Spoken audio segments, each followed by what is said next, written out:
En 1789, le seul mot de lettre de cachet évoque des détentions arbitraires, un jugement royal secret et opaque, des maisons de force terrifiantes et bientôt toutes les insuffisances et les injustices de l'Ancien Régime. Instrument à la fois administratif et judiciaire qui permet au roi de signifier tout type d'ordre, réservé à l'origine aux affaires d'État, la lettre de cachet a investi progressivement le domaine de la police. Dès le second XVIIe siècle, son usage répressif se renforce. Elle sert essentiellement, à la fin de l'Ancien Régime, à ordonner la détention d'un individu jusqu'à nouvel ordre du roi, sur la demande de ses parents, qui craignent que son inconduite et ses déviances ne mettent en danger l'honneur, la réputation et l'intégrité de la famille. Au terme d'une enquête menée par son administration, la lieutenance générale de police de Paris ou les intendants et les secrétaires d'État concernés dans les provinces, le monarque fait ainsi usage de sa justice retenue pour protéger les familles. Au lieu de déléguer au juge son pouvoir judiciaire, il l'exerce directement et évite ainsi aux familles le scandale d'un procès et la flétrissure d'une condamnation judiciaire. La lettre de cachet est en effet conçue comme une faveur attendue du roi.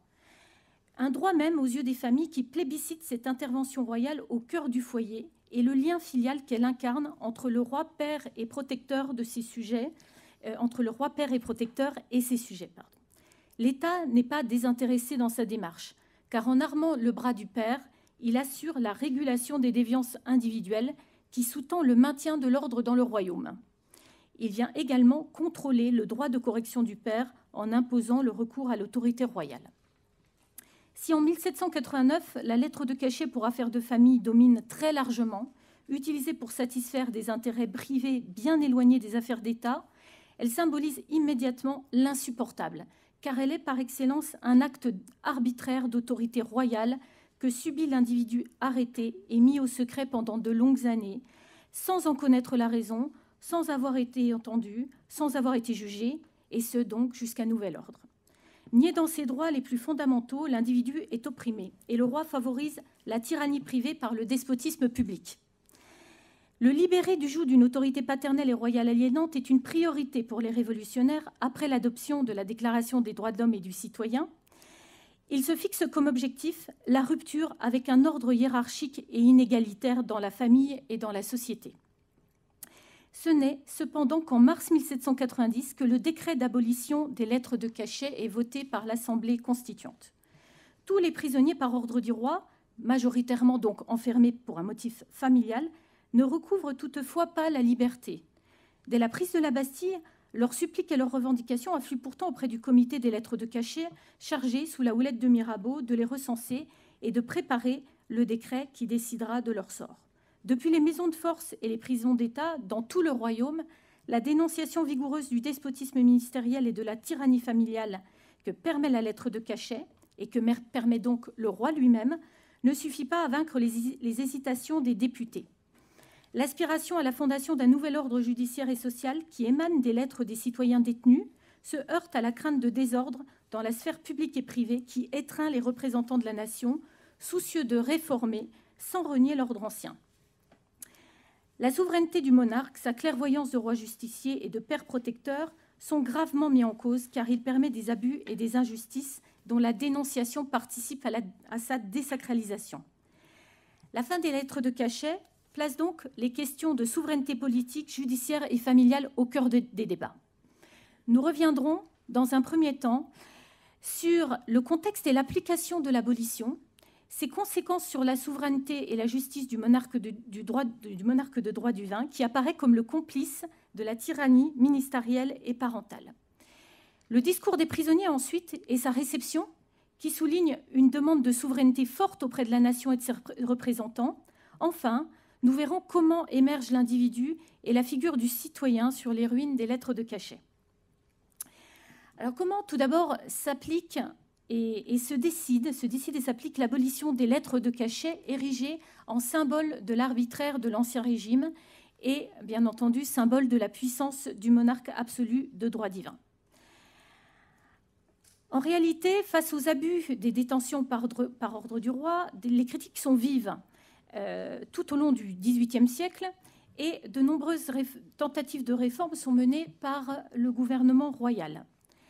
Le nombre exponentiel de prisonniers de famille, lié à une augmentation permanente des demandes de famille depuis 1740, entraîne des injustices de plus en plus nombreuses, des erreurs grossières de la part d'une administration royale dépassée par des accusations calomnieuses, mues par l'intérêt qu'une enquête bâclée ne vient pas dévoiler.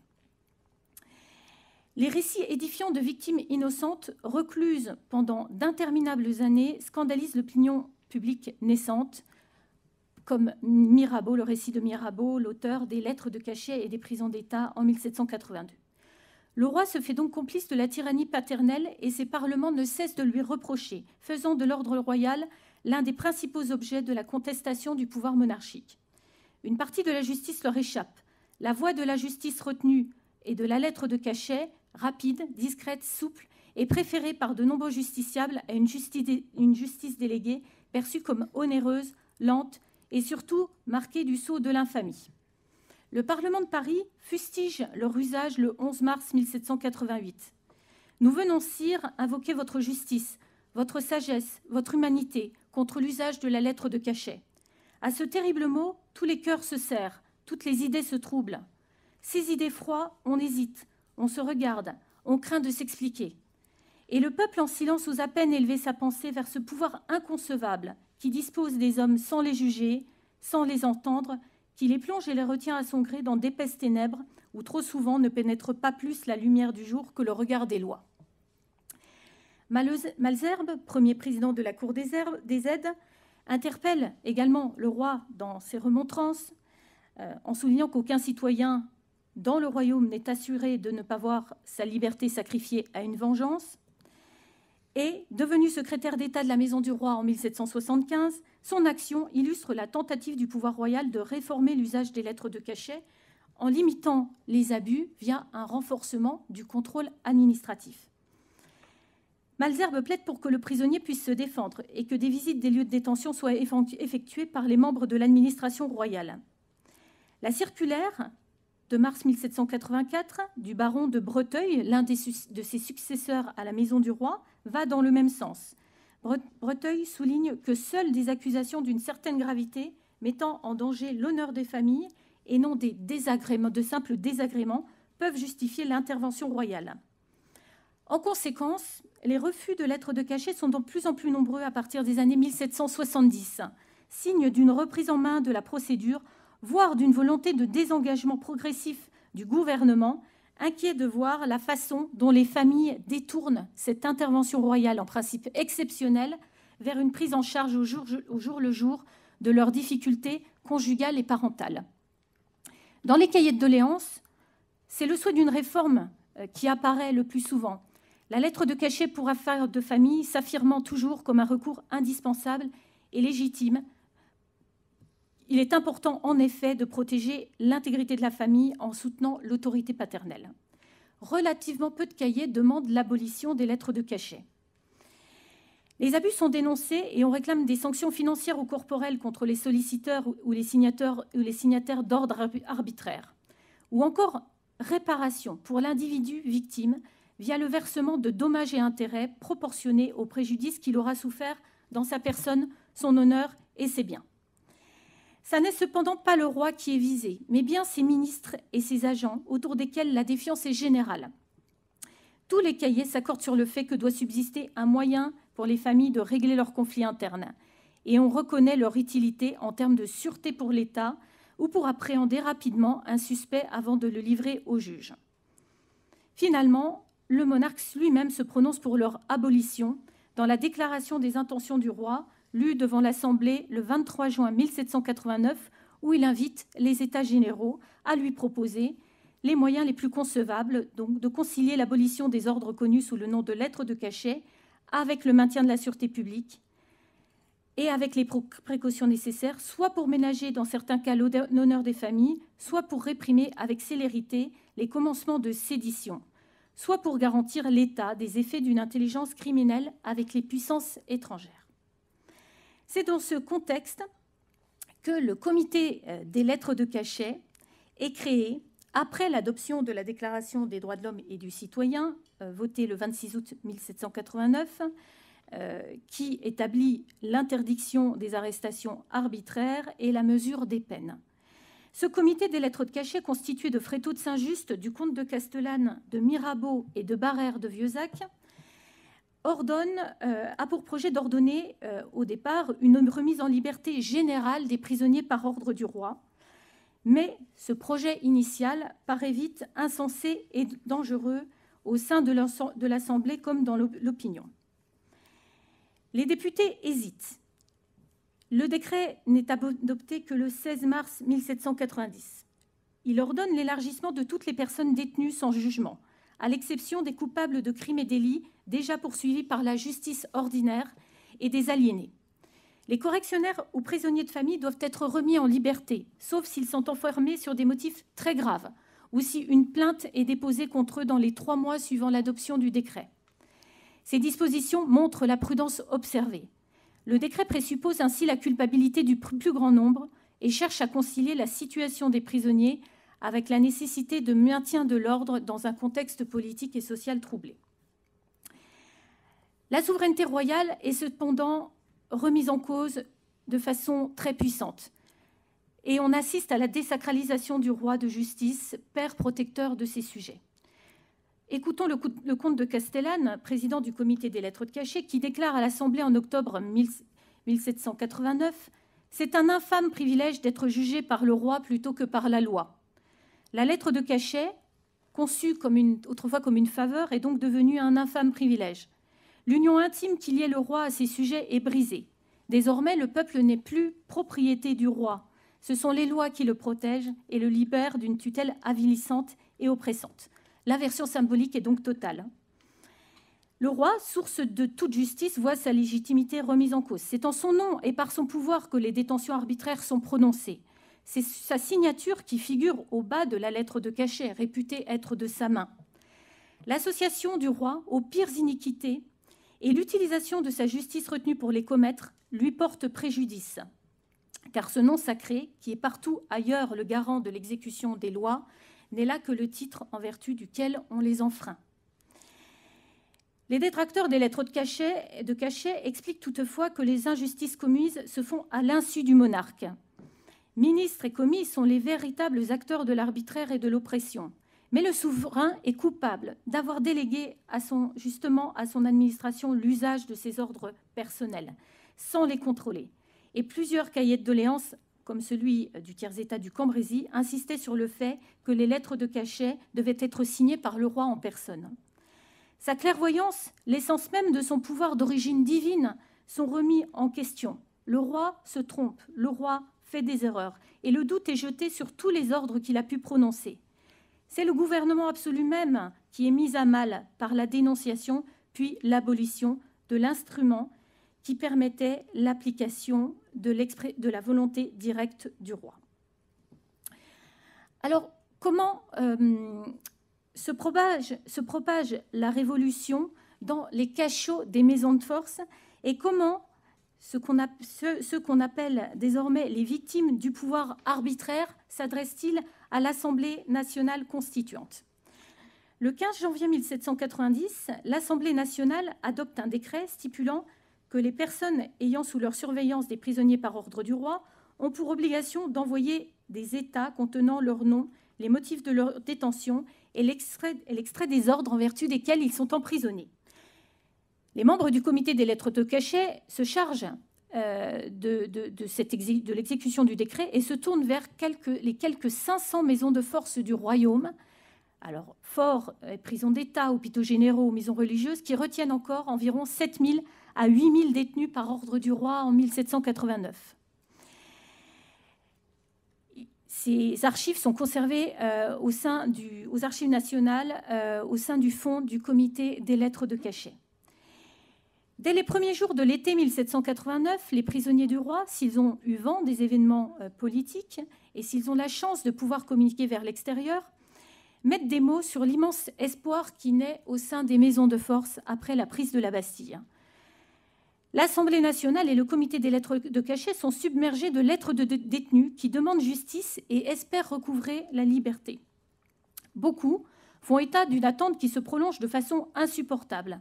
comme les prisonniers du fort de l'île Sainte-Marguerite au large de Cannes, qui attendaient, dans une inaction respectueuse, que l'Assemblée nationale, brisant jusqu'à la dernière verge du despotisme ministériel, réalisa en leur faveur ce principe protecteur qui, prescrivant avec une sévérité inexorable tout ordre arbitraire, établit que nul homme ne peut être accusé, arrêté ni détenu que dans les cas déterminés par la loi selon les formes qu'elle a prescrites. Le sort des prisonniers apparaît comme une injustice cruelle, intolérable au regard du nouvel ordre établi. Les conditions de détention décrites par les détenus sont effroyables. Le discours désespéré du correctionnaire et de celui qu'on appelle le correctionnaire, enfermé pour correction, est ouvertement politique, adressé à l'Assemblée nationale, priée de faire appliquer les principes de la Déclaration des droits de l'homme et du citoyen, souvent cités dans leurs lettres. Les prisonniers qui se définissent comme des citoyens ont des droits qui doivent être défendus et ils lancent des appels vibrants à la loi et à la justice. Alors, le temps court, mais je mets sous vos yeux l'extrait d'une lettre de l'un d'entre eux, Jacques Hermanfroy de Montréal, détenu depuis 21 ans, qui, rapidement, je cite, indique que grâce à l'auguste Assemblée nationale, la loi est aujourd'hui ce qu'elle aurait toujours dû être, seule, toute puissante. Je la réclame aujourd'hui contre moi. Si j'ai provoqué sa vengeance, je demande à être jugé selon toute sa rigueur. Je demande à être renvoyé par devant mes juges naturels. Ce n'est pas dans une maison de force et sous le poids d'une lettre de cachet que je peux me défendre. Les correctionnaires souhaitent donc être remis entre les mains de leurs juges naturels. Mais ces derniers ont également pour devoir de châtier les coupables de leur malheur. Il s'agit donc des agents du roi, des ministres, jugés corrompus et véreux, mais également de leurs propres parents que les prisonniers de famille fustigent. Donc, de nombreux procès en réparation ont d'ailleurs lieu en 1790, dont l'un condamnant l'ancien ministre Amelot. Il est à noter que le roi est absent du propos des prisonniers. Dépossédés de leur sort, c'est aux juges et à la nation qu'il appartient de décider ce qu'il adviendra d'eux. Alors, quel écho rencontre ce discours des victimes de l'arbitraire auprès de l'Assemblée nationale? En réalité, l'Assemblée et le comité se montrent embarrassés, d'une part par le nombre encore très important de ces détenus et d'autre part par l'impossibilité effective de connaître les motifs réels de leur enfermement. L'application du décret d'abolition se révèle très délicate, du fait de la multiplicité de ces exécutants, qui sont d'une part les geôliers de ces prisonniers, les juges, les directoires des départements, des districts et les municipalités, qui sont dépassés par l'ampleur de la mission qui leur est confiée. Un obstacle intrinsèque est représenté par l'objet même sur lequel se propose d'agir le décret. Il est question en effet de déterminer le sort d'hommes et de femmes enfermés sous le sceau du secret, dont on ne connaît ni le nombre exact, ni quelquefois l'identité, et dont on ignore parfois jusqu'à l'existence. Des familles de correctionnaires écrivent paniqués aux membres du comité des lettres de cachet, d'ailleurs, pour les supplier de laisser se poursuivre la détention de leurs parents. L'éventualité du retour du correctionnaire sonne le réveil de tensions familiales extrêmement violentes. La peur d'un désordre social encore plus grand étreint les députés de l'Assemblée nationale. Il est vraisemblable que nombre de correctionnaires restent détenus en vertu des freins mis à leur remise en liberté par ce décret d'abolition, incarnant le dilemme auquel se sont trouvés confrontés les membres du comité des lettres de cachet, à la fois veiller au respect des droits de l'homme et de la liberté individuelle et préserver une pratique de la correction familiale qui n'est finalement pas remise en cause et demeure légitime et nécessaire à leurs yeux. Alors, venons-en à ma toute dernière partie. La fin des lettres de cachet sonne également l'émergence du citoyen chef de famille sur les ruines de ces lettres de cachet. La fin des lettres de cachet et les débats qui l'ont entouré ont mis en lumière l'individu, dont la liberté doit être garantie par la loi. Cette liberté était menacée à tout instant par le pouvoir monarchique et par l'autorité paternelle. La souveraineté royale était intimement liée à la souveraineté du père sur la famille, qu'elle nourrissait et qu'elle contrôlait. En août 1790, le député Gossin déclare d'ailleurs, sous l'Ancien Régime, la tyrannie des parents était souvent aussi terrible que le despotisme des ministres. Souvent, les prisons d'État devenaient des prisons de famille. Il convenait donc, après la Déclaration des droits de l'homme et du citoyen, de faire, pour ainsi dire, la déclaration des droits des époux, des pères, des fils, des parents, etc. Les révolutionnaires s'attellent donc à réformer et à régénérer la famille qui constitue le ferment de la citoyenneté et de la souveraineté de la nation. En marge du processus d'abolition, donc je vais rapidement terminer puisqu'on m'indique que c'est déjà l'heure. Les révolutionnaires expliquent le paradoxe du succès rencontré par les lettres de cachet de famille qui semblaient répondre à un véritable besoin social. C'est l'égarement du peuple et la corruption des familles par l'État monarchique qui est en cause. Les législateurs s'inquiètent donc du vide créé par la disparition des lettres de cachet utilisées dans l'intérêt des familles. Ils créent donc les tribunaux de famille le 16 août 1790, conçus pour lutter contre la toute-puissance des pères indignes. Instaurant l'arbitrage comme résolution des différends familiaux, la mesure décidée est à la discrétion du magistrat. Il s'agit du troisième assaut puissant contre le despotisme paternel après la prise de la Bastille et le décret d'abolition des lettres de cachet. C'est donc un nouvel ordre familial et un nouvel ordre politique dont il constitue le socle que le fils de famille émerge. Il faut un roi dans la famille pour n'en point avoir la société, indique le député Guy Rodet en 1790. La continuité est réelle entre la famille d'Ancien Régime, considérée comme le microcosme de l'État sur lequel règne le père monarque, et la famille, association régie comme le corps politique par la liberté et l'égalité indépendante de l'État. Les lois familiales révolutionnaires s'inscrivent dans le cadre de l'instauration de relations de type contractuel entre les individus et entre l'individu et l'État. Alors pour conclure très très rapidement, l'abolition des lettres de cachet sonne en 1790 comme une remise en cause, voire une mise à bas des fondements de la monarchie familiale absolutiste. Dans le discours des députés, des correctionnaires enfermés par lettres de cachet, voire des geôliers qui cherchent à se dédouaner, le roi n'apparaît plus comme un père et un protecteur, un juge suprême à la clairvoyance d'inspiration divine, mais dans un renversement total, comme un oppresseur des droits naturels de l'individu. Il l'est à son insu, son pouvoir étant instrumentalisé par ses ministres, mais aussi manipulé par des familles peu scrupuleuses qui s'accaparent une parcelle de l'autorité royale pour le règlement de conflits privés dérisoires. Mais le roi est coupable de n'avoir pas vu, d'avoir laissé faire. Son pouvoir et sa personne se trouvent délégitimés, désacralisés par le détournement d'un instrument de pouvoir absolu à des fins arbitraires.